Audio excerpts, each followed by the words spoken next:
하나님과 사람은 여러 가지 차이가 있지만 진실한 면에서 보면은요, 사람은 가끔 약속을 지키지만 하나님은 언제나 반드시 약속을 지키십니다.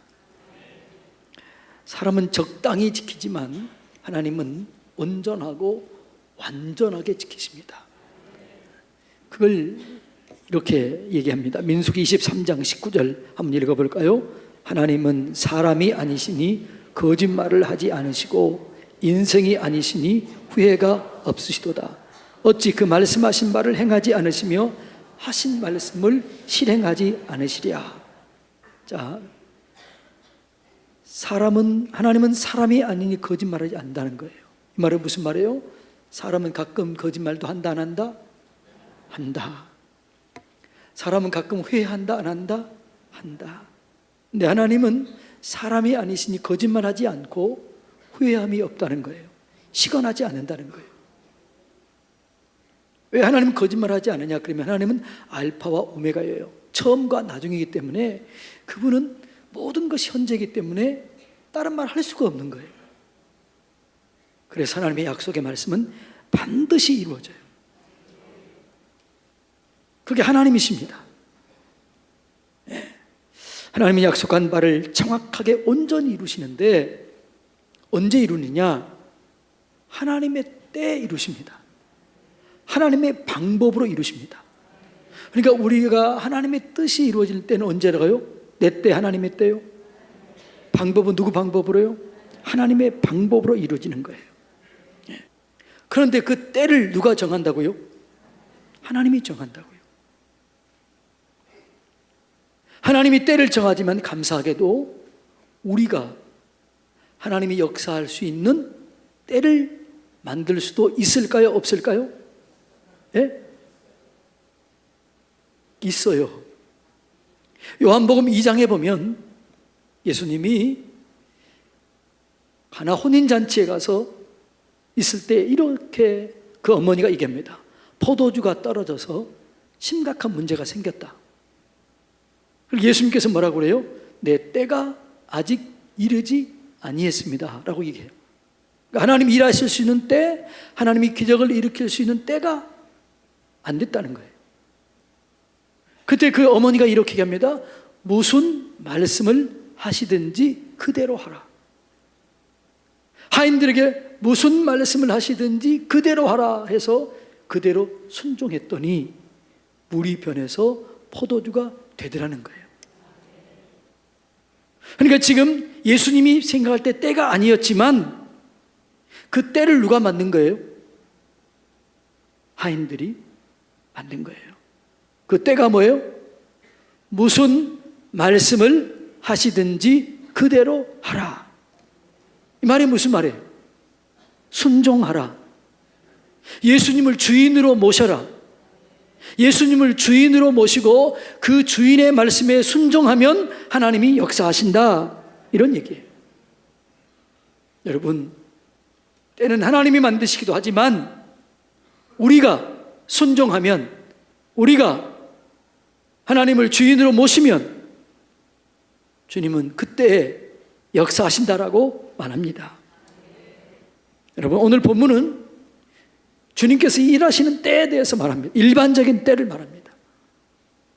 오늘 여러분의 삶 가운데 하나님이 일하실 수 있는 때를 만들어서 기도가 응답되고 문제가 해결되고 하나님의 영광을 경험하는 그런 복된 때를 준비하시기를 축복합니다. 그러면 어떻게 하나님의 때를 준비할까? 하나님의 때는 언제인가? 오늘 본문에 보면 하나님의 말씀을 기억하고 믿을 때 하나님이 역사한다는 거예요. 뭐라고요? 하나님의 말씀을 기억하고 그 말씀을 믿고 그 말씀을 따를 때 하나님이 거기에 역사하는 거예요. 자, 오늘 8절, 9절 다 같이 읽습니다. 너희 패역한 자들아, 이 일을 기억하고 장부가 되라. 이 일을 마음에 두라. 너희는 옛적 일을 기억하라. 나는 하나님이라. 나 외에 다른 이가 없느니라. 나는 하나님이라. 나 같은 이가 없느니라. 이 일을 기억하라. 하나님께서 말씀했던 그 말씀을 기억하라는 거예요. 그게 뭐냐 그러면 1절 2절에 나오면 이렇게 합니다. 너희가 벨과 누보라고 하는 우상을 섬기지 말아라. 그 벨과 우상은 무너질 것이다. 목이 꺾여질 것이다. 그들을 섬기지 말고 하나님을 섬겨라. 그러면 내가 역사할 것이다. 이 얘기하는 거예요. 여러분, 그래서 우리가 하나님의 말씀을 기억하고 그 말씀을 믿고 그 말씀에 순종하면 하나님께서 역사하실 줄로 믿습니다. 그러니까 하나님은 각 시대마다 말씀을 주셔요. 그리고 어떤 일할 때 말씀을 기억나게 해요. 그리고 그 말씀을 기억나게 하고 그 말씀을 순종할 때 하나님께서 거기에 역사하실 줄로 믿습니다. 그러므로 여러분, 말씀이 떠오르는 게 은혜예요. 말씀이 기억나는 게 은혜예요. 여러분, 우리가 때로는요, 여러분 설교를 듣는데 다 잊어버린 것 같아요. 그런데 어느 날 위기의 때 이 말씀이 툭 기억이 나는 거예요. 마치 용수철이 튀어오르는 것처럼 위기의 때 말씀이 기억이 나는 거예요. 이 말씀이 기억이 나면 이 말씀을 붙잡게 됩니다. 그리고 이 말씀을 믿음으로 선포하게 됩니다. 그때 기적이 일어나게 될 줄로 믿습니다. 창세기 32장에 보면 야곱 이야기가 나옵니다. 야곱이 삼촌 라반을 떠나서 고향집으로 돌아갑니다. 자기 자녀들과 소와 양과 거대한 떼를 만들어서 고향으로 돌아가는 거예요. 그런데 자기 형 에서가 400명의 군사를 데리고 자기를 치러 온다는 거예요. 그 얘기를 듣고 두려움에 떨었을 때 말씀이 툭 그 속에 떠오릅니다. 그게 32장 9절입니다. 다 같이 읽어볼까요? 야곱이 또 이르되 내 조부 아브라함의 하나님, 내 아버지 이삭의 하나님 여호와여, 주께서 전에 내게 명하시기를 내 고향 내 족속에게로 돌아가라. 내가 내게 은혜를 베풀리라 하셨나이다. 떠오른 거죠. 12절 읽습니다. 주께서 말씀하시기를 내가 반드시 내게 은혜를 베풀어 내 씨로 바다에 셀 수 없는 모래와 같이 많게 하리라 하셨나이다. 이 말씀이 떠오른 거예요. 지금 이렇게 말씀하셨지 않습니까? 그리고 이 말씀을 기억하고 이 말씀을 받아들이고 이 말씀을 선포합니다. 그리고 기도합니다. 에서의 마음이 녹아집니다. 화해가 이루어집니다. 이것이 여러분 은혜인 줄로 믿습니다. 우리가 병이 들 때 그 치료할 때 뭘로 치료할까요? 말씀으로 치료합니다. 시편 107편 20절 다 같이 읽습니다. 그가 그의 말씀을 보내어 그들을 고치고 위험한 지경에서 건지시는도다. 말씀을 보내어서 그 말씀이 믿어지게 하고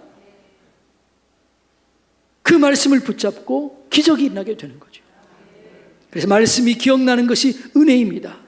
말씀이 떠오르는 것이 하나님의 사랑입니다. 말씀이 내 속에서 믿어지는 게 기적의 단초입니다.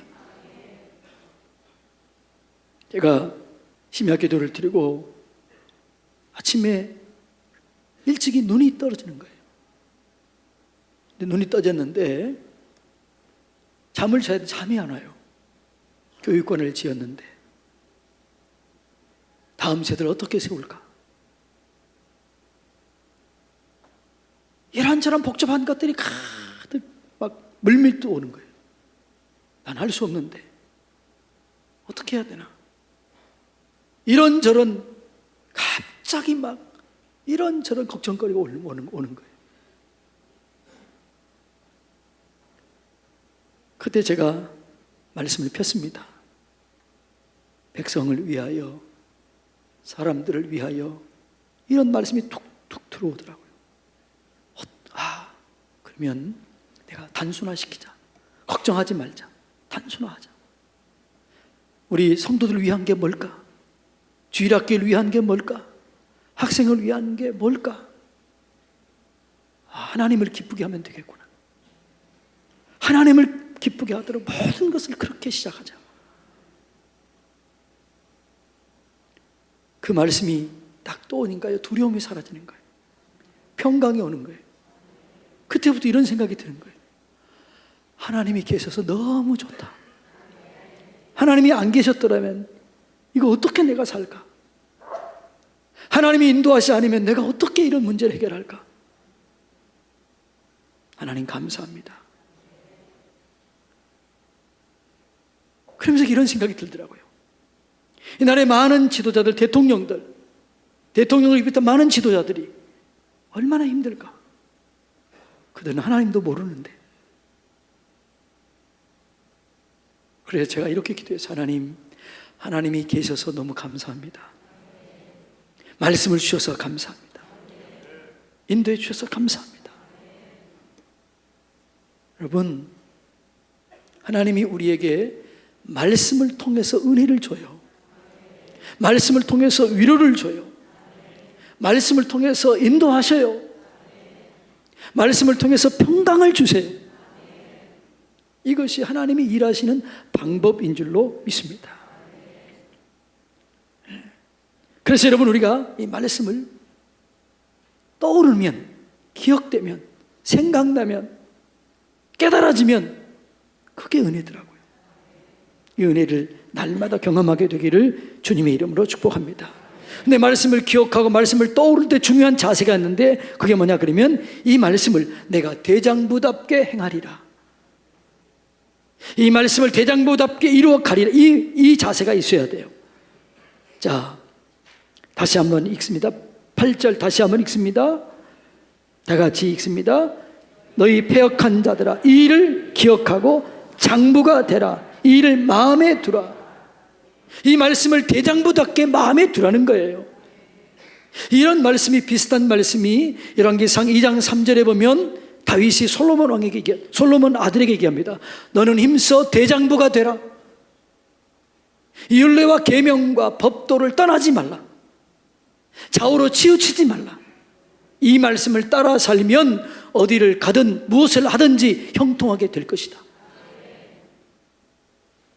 여러분, 말씀이 기억될 때, 말씀이 깨달아질 때, 말씀이 생각날 때, 환경 보지 말고 상황 보지 말고 이 말씀을 붙잡으시기를 축복합니다. 말씀을 붙잡으면 이 말씀이 내게 평강을 줘요. 두려움을 떠나가게 해요. 염려를 이기게 해요.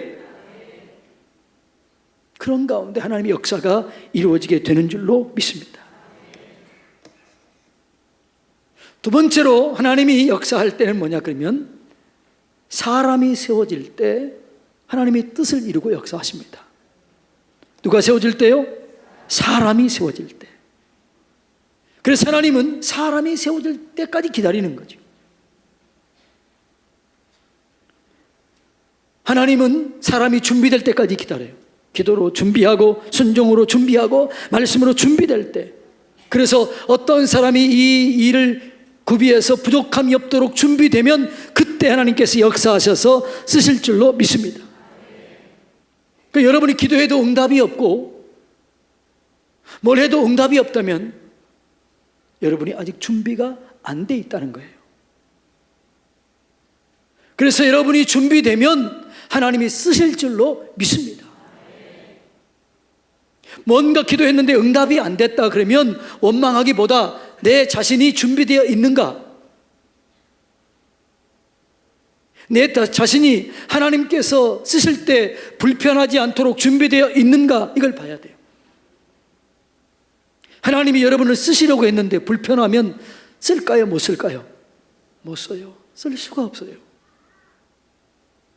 그래서 여러분, 기도 응답이 더딜 때, 문제가 해결이 안 될 때, 답답할 때, 그때 우리는 빨리 우리 자신을 돌아봐야 돼요. 내가 준비가 되었는가? 하나님이 쓰실 만한 그릇이 되었는가? 하나님이 쓰시려고 할 때 내가 불편함은 없는가? 준비해야 돼요. 준비하면 쓰실 줄로 믿습니다. 우리 청년들은 반드시 내가 몇 번 얘기합니다. 이희돈 장로님이란 분이 계셔요. 그분의 간증을 한번 들어보세요.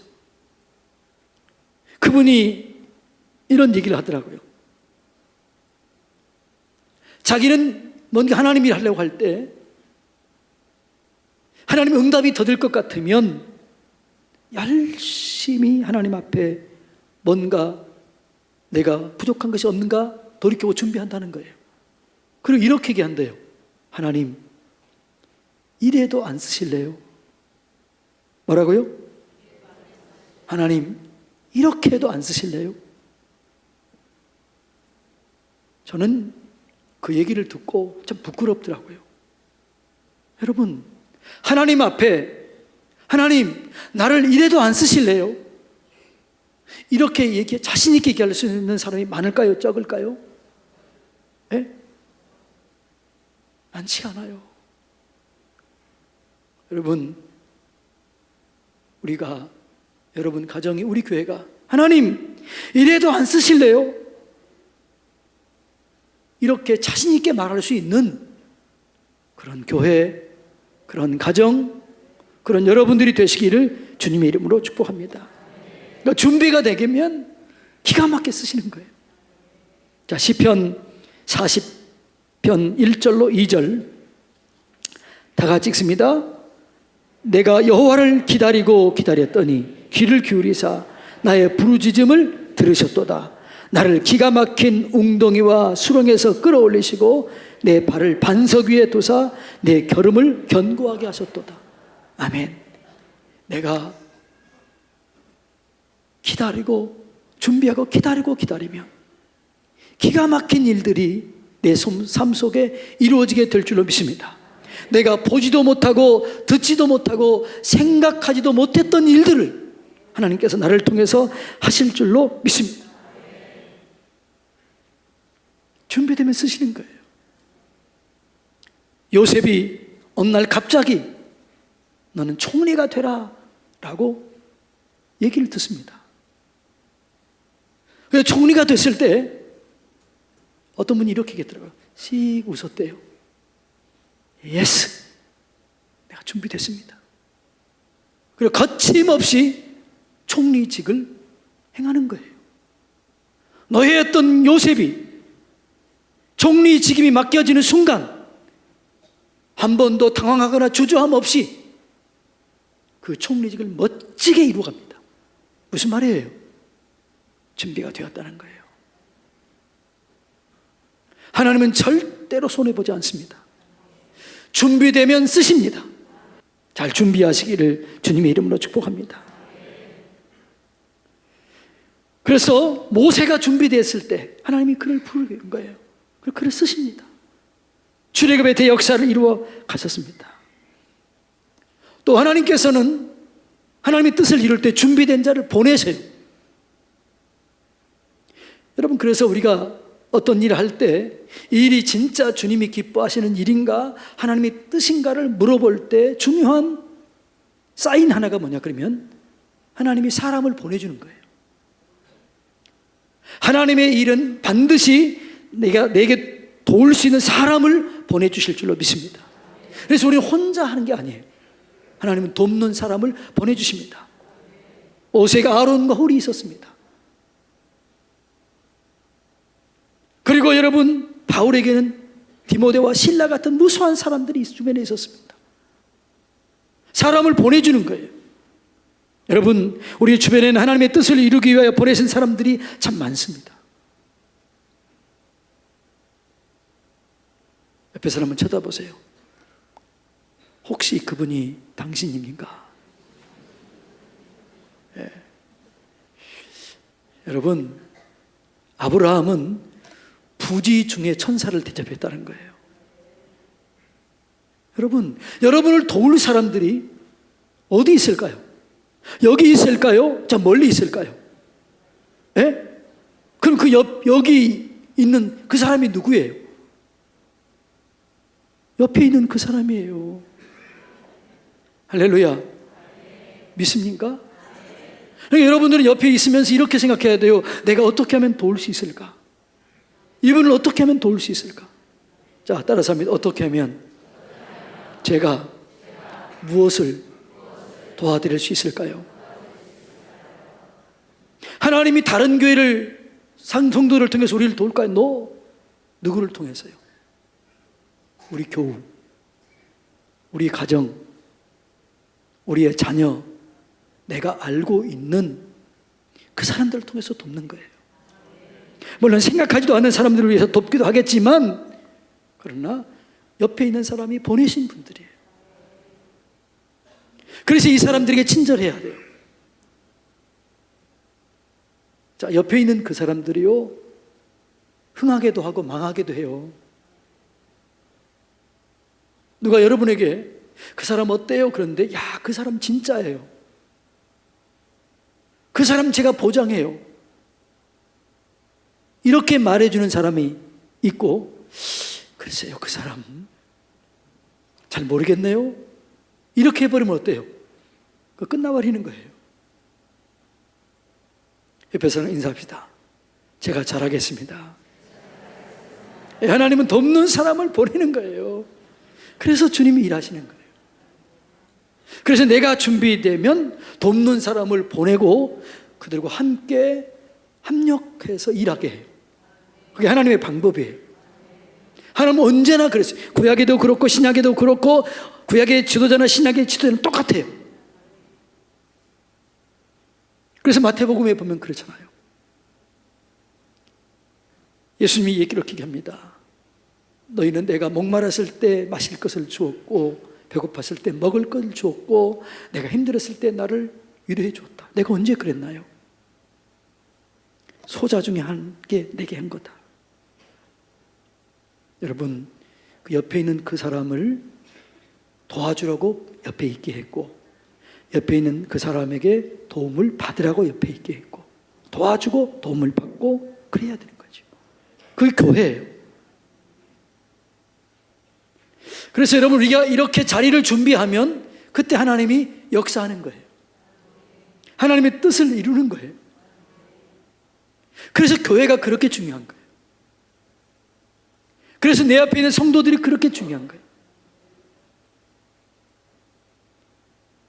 여러분, 그 옆에 있는 그 귀한 분들은 하나님이 보낸 천사인 줄로 믿습니다. 그렇게 준비가 되면 급속도로 지체하지 않고 응답을 이루시는 거예요. 준비되면 지체하지 않고 응답이 됩니다. 자, 13절 다 같이 봅니다. 내가 나의 공의를 가깝게 할 것인즉 그것이 멀지 아니하나니 나의 구원이 지체하지 아니할 것이라. 내가 나의 영광인 이스라엘을 위하여 구원을 시온에 베풀리라. 아멘. 여러분, 하나님은 우리를 위해 모든 것을 준비해 놓고 계십니다. 그런데 우리가 때를 만들면 하나님이 역사하십니다. 하나님이 일하시는 때는 말씀을 기억하고 그 말씀을 믿고 그 말씀에 순종할 때 하나님이 역사하실 때입니다. 내가 하나님이 쓰시기에 불편함이 없도록 준비될 때가, 그때가 하나님이 일하실 때입니다. 여러분, 하나님이 쓰시기에 불편함이 없도록 준비하시기 바랍니다. 말씀과 기도로 거룩해지고 순종으로 준비되면 하나님은 여러분을 쓰셔서 여러분을 통해서 하나님의 놀라운 역사를, 기적을 일으키실 것입니다. 그런 저와 그런 여러분들 마음껏 쓰임받을 수 있는, 우리를 통해서 마음껏 일하시게 하는 그런 우리 모두가 되기를 주님의 이름으로 축복합니다.